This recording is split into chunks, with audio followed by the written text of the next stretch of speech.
Okay, we're back. I got the membranes pulled off all the ribs. I've got 2 over here. I've got 4 racks on the tray just so you're able to see. We're going to show you how what the process is for spicing. Of course, I'm a little bit biased. I use only Whitefords Spice Rub. This is my favorite rub. This is what I put together, my own recipe that came along with my team, Clark Kent Super Smokers. We put this together. We loved it so much we tweaked it a little bit and packaged it. So, Spice Rub is, in my whole program, I do layers of flavors. The Spice Rub is your first layer of flavor. It's important to have your meat prepped properly. If you leave the membrane on the back, your Spice Rub will not cook into the meat, it will not melt into the meat, it won't be at all helpful to be on there for the night refrigeration. So this is a very simple process, guys. Once you get this all done, you've got your rib. You want to apply liberally spice. Hit everything. If it's pink,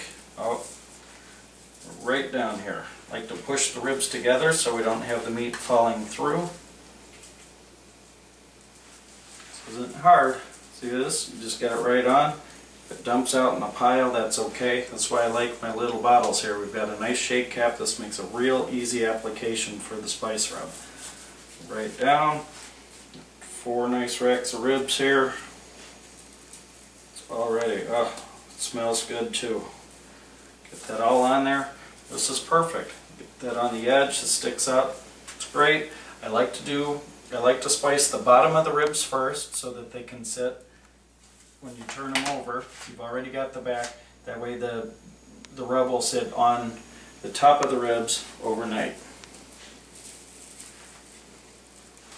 And when I'm cooking up at the Abbey in Lake Geneva, this is the exact same spice rub, the exact same process.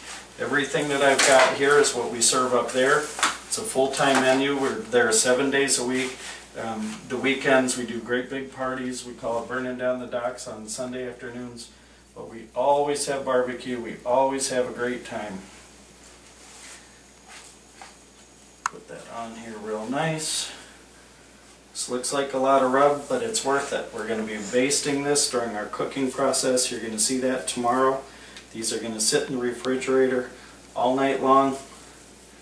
Flavor of these spices is going to meld in there real nice. You're going to love it. And I'll show you what that looks like. You get the spice rubs on your ribs to look like that. I'm going to do these other 2 racks of ribs. We're going to come back. I'm going to show you how I saran wrap them up. Keep them into the refrigerator, and then we'll see you back in the morning after that time. So we'll be back in a minute. Okay, so I'm spicing up my meat. I got the other 6 on here. I just wanted to make one quick point to you here before we get into wrapping. Some of these thick cuts of ribs, make sure you stand them up, spice on them. Make sure anything that looks like exposed meat is getting spice. As my friend Emeril Lagasse says, I hate one-sided tasting food. And couldn't agree more. When you put the spice on here, this is your flavors all being built. It's that first layer of flavor. Just take a look at the meat. These I already hit pretty well. Get them up on end. Be sure you've got your ribs covered. You're already spending the time, 6 hours on cooking, so don't worry about a couple bucks on the spice rub here. Be sure you got it on there. And these ribs look perfect. Lay them on there. We're going to put some saran wrap over the top of this. These are going to sit in the refrigerator all night long. In a couple minutes we're going to come back. I'll have these all packaged up. You'll see just what it looks like. See you in a minute.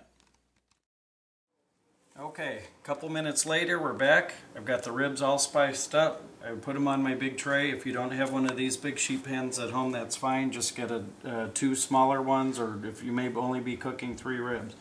That's what they're going to look like. Much prefer to have these sit in the refrigerator overnight. So I'm going to tuck these away down below. Slide that into the fridge. Say goodnight, and we'll see them in the morning.